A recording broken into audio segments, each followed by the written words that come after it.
Queridos irmãos, a paz do Senhor, bom dia, estamos de volta. Temos uma meditação hoje sobre a aproximação com Deus, buscar o Senhor, reconhecer o que Ele é, reconhecer o que Ele faz. É muito bom e necessário na nossa vida. E, mais uma vez, eu vou para o livro de Isaías. Isaías foi um profeta cheio da graça. Os profetas eram instrumentos do nosso Deus e Deus revestia eles de uma graça tal, porque hoje a gente tem a palavra de Deus em nossas mãos, temos o dom do Espírito Santo, que foi um benefício para a igreja. Na época dos profetas, eles não tinham a palavra assim, eles tinham existia a palavra, muitos profetas, quem sabe, tinham rolos pessoais para pesquisar, para buscar, para ler a lei de Moisés. Mas na grande maioria eles não dispunham de materiais, de livro, tal.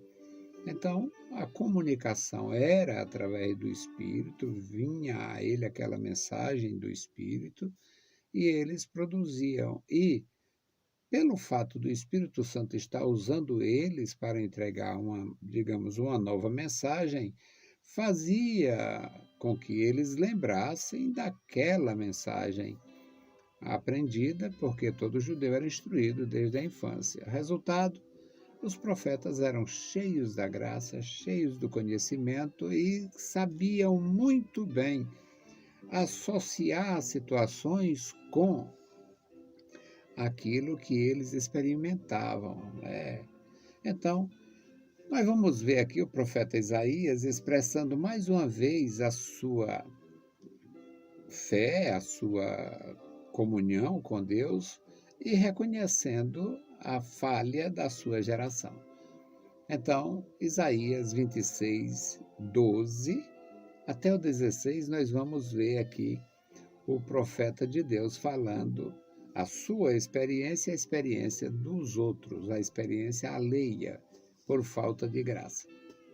Senhor, tu nos darás a paz, porque tu és o que fizeste em nós todas as nossas obras.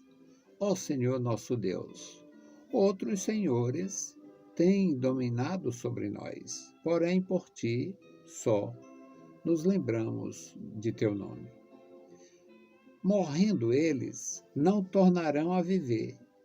Falecendo, não ressuscitarão. Por isso os visitastes e destruístes e apagaste toda a sua memória. Tu, Senhor, aumentaste a esta nação. Tu aumentaste a esta nação e fizeste-te glorioso. Alargaste todos os confins da terra. Ó Senhor, na angústia te buscaram, vindo sobre eles a tua correção, derramaram a sua oração secreta. É uma expressão do profeta de Deus reconhecendo a indiferença daquela geração, reconhecendo os apertos sofridos. Na continuação, ele vai falar sobre a angústia das mulheres parturientes e tal, e ele chega a comparar a situação da nação com a situação da parturiente, que fica apreensiva, que sofre dores e tal. Mas eu me detive do 12 ao 16 para falar sobre a experiência dele como profeta, reconhecendo a grandeza de Deus e atribuindo ao Senhor todas as conquistas. É muito bom, meus amados, a gente ter capacidade, saber que Deus é quem capacita. É muito bom a gente ter disposição para fazer as coisas, para fazer a obra de Deus. Mas em determinadas circunstâncias, a gente sabe, é Deus que está fazendo, porque eu não teria condição de fazer isto que eu faço. Então, o profeta reconhece e diz isto. Ele diz, porque uma das qualidades, das características para ser profeta é ter humildade. E aqui ele demonstra, Senhor, tu nos darás tu nos darás a paz. Havia muita inquietação, mas ele acreditava em tempos melhores. Porque tu és o que fizeste em nós todas as nossas obras. Ou seja, não existe mérito humano para construir a cidade, para construir a paz, para adquirir valores, não existe. Na visão do profeta, ele era absolutamente dependente de Deus e todos seriam. Nem todos tinham essa convicção ou essa humildade. Tu, Senhor, fizeste todas estas obras, estas nossas obras. Tudo que ele fez, tudo que ele viu fazer, tudo que ensinaram ele a fazer, era uma dádiva do Senhor, era proveniente do Senhor. Ó Senhor nosso Deus, é interessantíssimo o versículo 13, porque ele reconhece o senhorio do Senhor, mas ele diz, outros senhores tiveram poder sobre nós. Outros senhores têm dominado, têm tido domínio sobre nós. Porém, é por ti que nós esperamos. É de ti que nós nos lembramos. E eles, apesar de serem grandes, de terem poder, de ter domínio até sobre nós, são mortais. Eles morrem e não voltam. Eles se vão e não voltam. Morrendo, eles não tornarão a viver. Alguém que fica procurando defeito nas Escrituras vai, está negando a ressurreição. Não era uma doutrina. A ressurreição não era uma doutrina. A ressurreição, o que havia acontecido de ressurreição, o que a Bíblia falava, vez por outra, um toque sobre a ressurreição, era visto como um milagre e não como uma doutrina geral e absoluta. Porque a doutrina, no Novo Testamento, é doutrina. Todos os santos de Deus vão ressuscitar e todos os ímpios também vão ressuscitar. A diferença é os destinos e não a oportunidade. Então, o profeta de Deus diz, eles morrem e não voltam. Ainda bem que eles não voltam. Falando do Senaqueribe e de outros ímpios, ainda bem que eles não voltam. Falecem e não ressuscitarão. Por isso, visitaste-os e destruístes e apagaste toda a sua memória. Os profetas de Deus, eles atribuem realmente ao Senhor a vitória sobre os inimigos. Aquilo que aconteceu não foi a força de Moisés, a força de Josué, foi a força de Deus. Homem nenhum venceria. Homem nenhum venceria sem a força de Deus. Pelo contrário, quando Deus tira o benefício, o amparo, quando Deus tira a proteção, vem a desgraça. Lembra de Acã? Desobedeceu a Josué, a lei de Deus, a ordem do Senhor, e escondeu uma parte do que encontrou, e foi uma desgraça para ele e para os outros. Então aqui o profeta de Deus diz, morrendo eles não voltam, graças a Deus por isso. Falecendo não ressuscitarão, e por isso tu visita e destrói. Quando chega o tempo, por isso os visitaste e destruíste e apagaste toda a sua memória. Agora, em relação a ele e à nação, no versículo 15 ele diz, tu, porém, Senhor, aumentaste a esta nação. E comparando Israel com os assírios, Israel era nada.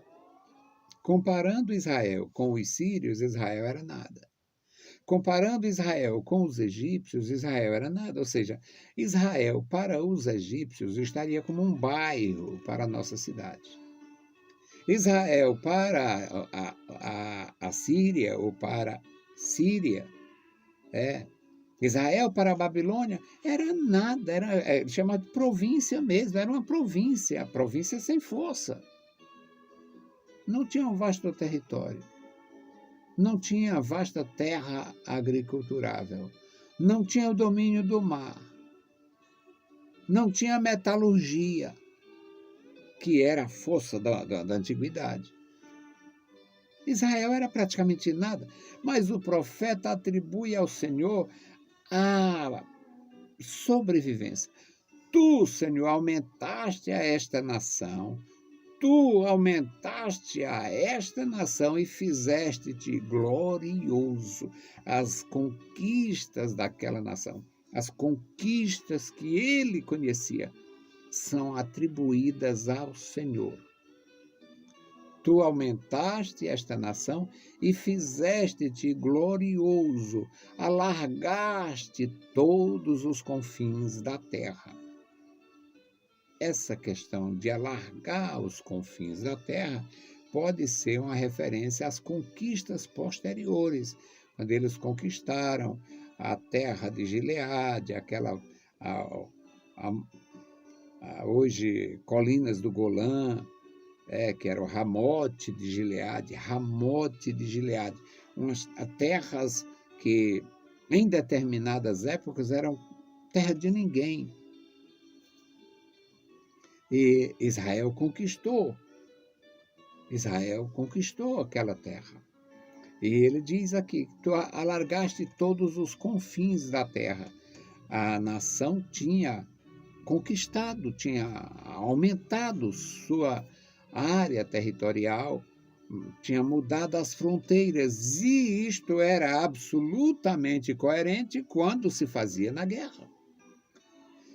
E as guerras uma guerra de uma nação pequenina contra uma nação grande, a pequenina vencendo, era muito justo atribuir isso ao Senhor, principalmente tratando-se de Israel, o povo de Deus. Mas aí ele vai falar sobre os seus patrícios, no versículo 16. Ele diz, Senhor, na angústia te buscaram.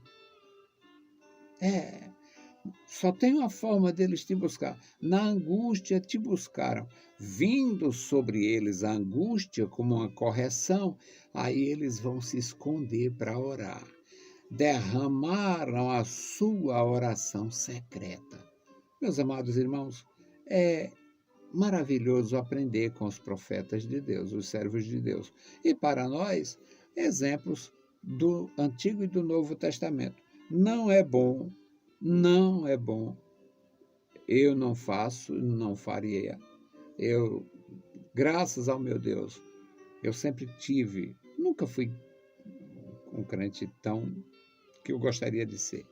Mas acontece que o sujeito fica indiferente com o templo, indiferente com o trabalho, indiferente com os irmãos, indiferente com tudo, e só volta no aperto. Eu não sou crente de aperto, não gosto de aperto.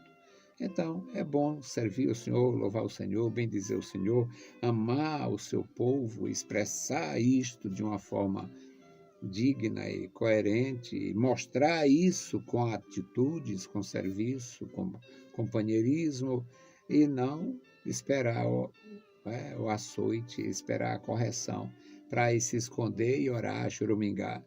Eu acho que você pode fazer isso todos os dias sem sufoco. Eu faço. Todos os dias, sem sufoco, eu converso com Deus, eu falo com Deus andando pelas ruas, eu tenho isto, você também tem, nós somos discípulos de Jesus Cristo. Deus abençoe meus irmãos. Vamos continuar orando, pedindo a graça do Senhor e atribuindo ao Senhor as nossas conquistas. É Ele, por Ele, com Ele que nós conquistamos e saltamos muralhas. Bendito Deus, Pai querido, Pai santo, Senhor da glória, nós te louvamos, suplicamos pela igreja. Ó Deus, abençoa os meus irmãos e irmãs, toma em tuas santas mãos cada vida, da vitória, da graça. Opera, Senhor, na nossa vida, no nosso coração. Nos dá graça e sabedoria, Senhor, para nos aproximar de Ti, pela fé, meu Senhor, com amor. Nos dá graça, Senhor, para viver no meio do Teu povo. Amado Senhor, Deus bendito, ouve a nossa petição. Nós te pedimos em nome de Jesus. Saudamos a todos com a paz de nosso Senhor Jesus Cristo. Se o Senhor permitir, a gente volta. Sempre tem essa fonte gloriosa da palavra de Deus, é inesgotável para você e para mim. A paz do Senhor e bom dia!